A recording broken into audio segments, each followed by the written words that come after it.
Hola, mi nombre es Normidalia. Este es mi primer video y les voy a platicar sobre la pobreza en México, el panorama nacional. Primero voy a comenzar hablándoles un poco sobre la medición de la pobreza y después les voy a empezar a hablar sobre algunas cifras publicadas por el Coneval que pueden encontrar en su página.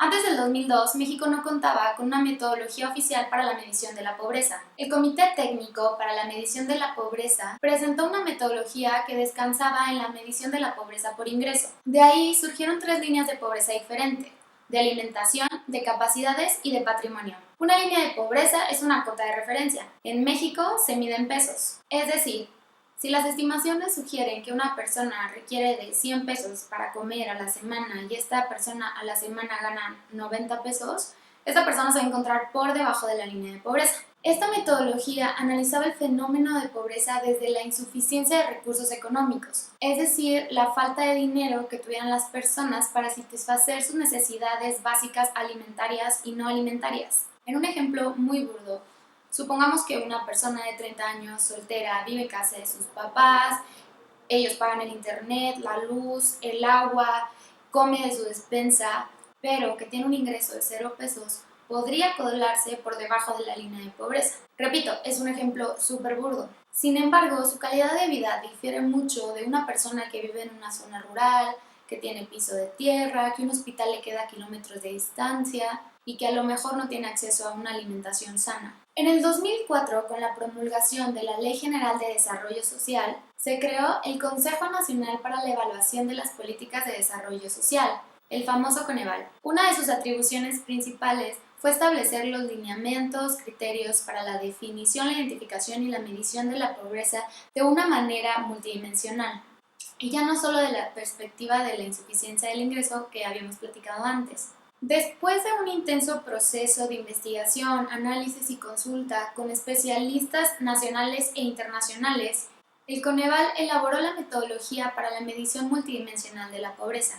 Ahora, el Coneval identifica la condición de pobreza con base en la intersección de dos espacios: el espacio de bienestar económico y el espacio de los derechos sociales. Con este último trascendía el limitar el análisis de la pobreza desde una perspectiva meramente del ingreso y tomaba en cuenta otros elementos indispensables para el desarrollo social de las personas. Ahora, una persona se encuentra en condición de pobreza cuando tiene por lo menos una carencia social y no tiene el ingreso suficiente para comprar los bienes y servicios que satisfacen sus necesidades básicas alimentarias y no alimentarias. Una persona se encuentra en pobreza extrema cuando tiene por lo menos 3 carencias sociales de las 6 posibles y además se encuentra por debajo de la línea de bienestar mínimo. Las personas en esta situación tienen un ingreso tan mínimo que aun si dedicasen todo su ingreso para la compra de alimentos, no podrían adquirir los nutrientes suficientes para una vida sana. Cuando se habla de carencias sociales, se toma en cuenta 6 indicadores: el rezago educativo, el acceso a los servicios de salud, el acceso a la seguridad social,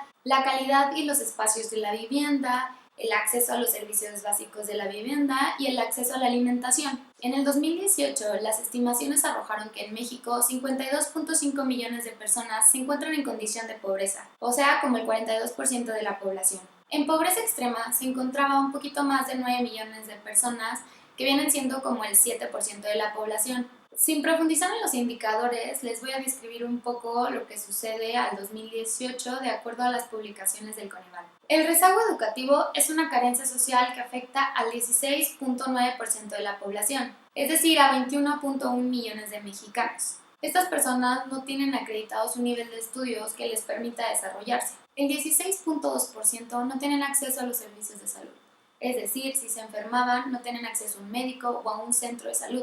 Imagínense, el 57.3% no tenían acceso a la seguridad social, personas de la tercera edad y discapacitados sin pensión, entre otros afectados. El 11.1% carecían de calidad y espacios de la vivienda, personas que viven en su casa con piso de tierra, techos de lámina, muros de lámina y que viven como 3 personas por cuarto. El 19.8% carecen a los servicios básicos de la vivienda, es decir, no tienen agua potable, no tienen drenaje, no tienen electricidad y cocinan con leña o carbón sin chimenea.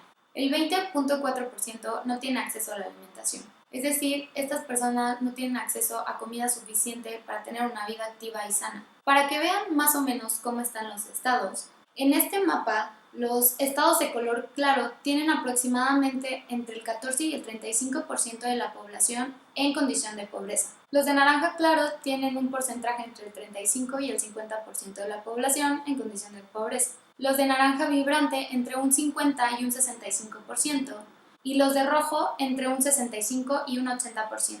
En general, la pobreza no es un fenómeno que se erradique de un día para el otro, por lo que es muy probable que al 2020 tengamos un panorama bastante parecido al de las cifras del 2018. El debate sobre el combate a la pobreza es extenso, pero en general requiere de políticas públicas enfocadas en el desarrollo social. Sobre estas políticas no voy a hablar en este video, eso lo voy a hacer más adelante porque, como les digo, el material es súper extenso y me gustaría ir contrastando un poco de la evidencia que hay de políticas que han funcionado en el resto del mundo y que a lo mejor también han funcionado aquí en México. Muchas gracias por ver el video, espero les haya servido para que tengan un panorama del fenómeno de pobreza en México. Bye.